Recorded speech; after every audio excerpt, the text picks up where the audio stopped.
Hello बच्चों, let's see the question. The question says the two particles move through a uniform magnetic field that is directed out of the page.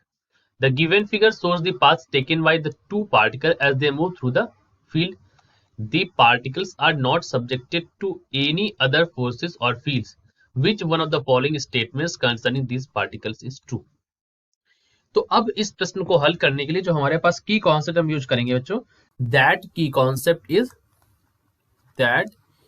Concept is Fleming's right hand rule.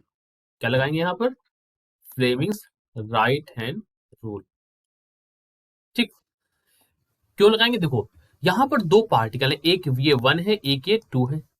यहां पर जो magnetic field है वो आपको outward दिख रही है। कैसी दिख रही है? बाहर की ओर, यानी कि आउटवर्ड। ध्यान दीजिएगा बच्चों, जब इस तरह का डॉट होता है तो बाहर की ओर दिखती है, और जब ये क्रॉस होता है तो मैग्नेटिक फील्ड अंदर की ओर। ऐसा कैसे याद रख सकते हैं इसको याद रखने का तरीका ये है कि आप ऐसे सोचिए कि ये एक एरो के रूप में, ठीक है।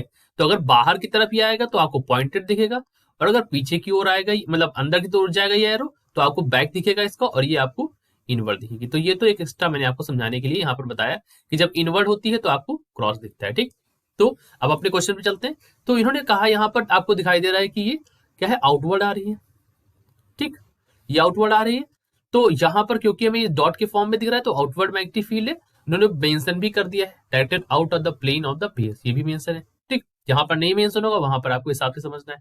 अब फ्लेमिंग राइट हैंड रूल क्या कहता है, इसको पहले समझ लेते हैं। तो फ्लेमिंग राइट हैंड रूल यहाँ पर लगाएंगे, और अपने राइट हैंड को आप एक्सपैंड करिए ऐसे।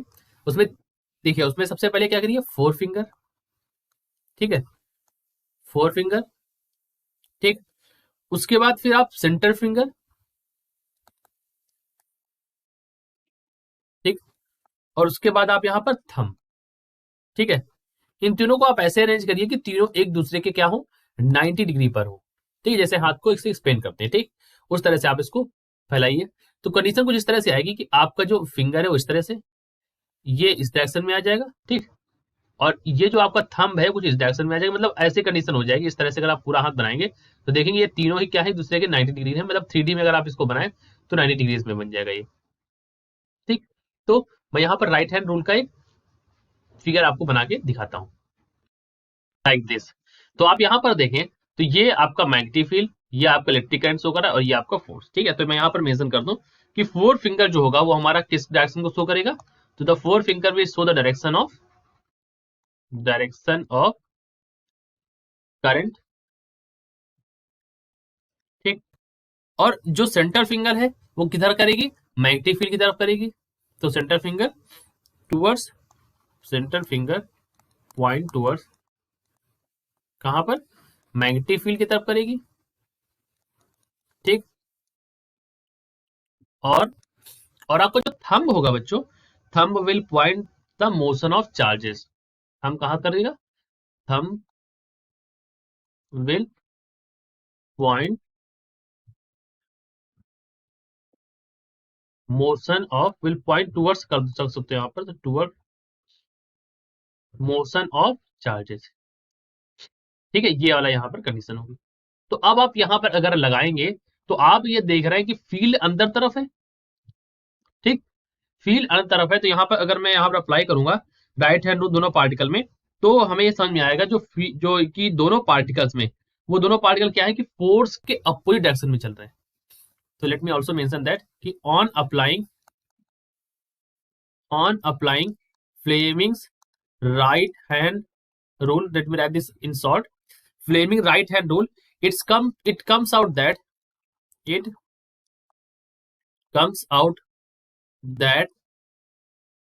क्या आता है कि both particles are moving in opposite direction of force. Both particles are moving in opposite direction of force.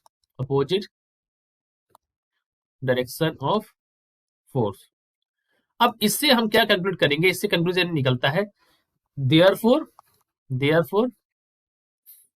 both particles are negative. Both particles are negative. ये बात आप ध्यान रखिएगा कि दोनों क्योंकि अपोजिट डायरेक्शन में चल रहे हैं तो दोनों ही पार्टिकल क्या होंगे? निगेटिव होंगे। ठीक है, तो अब अपने ऑप्शन पर चलिए। इन्होंने कहा है ऑप्शन ए कहता है मे बोथ में भी न्यूट्रल, गलत हो गया, न्यूट्रल तो है नहीं। एक पॉजिटिव चार्ज है, नहीं। दोनों पॉजिटिव चार्ज है, नहीं। दोनों ही निगेटिव चार्ज है, तो डी वाला ऑप्शन यहाँ पर सही कर रहा है। तो हमारे पास जो करेक्ट ऑप्शन हो जाएगा ऑप्शन नंबर डी हो जाएगा, that is both particle 1 and 2 are particle 1 as well as particle as well as 2 is negatively charged. This is your answer. I hope you understood it well. Best of luck.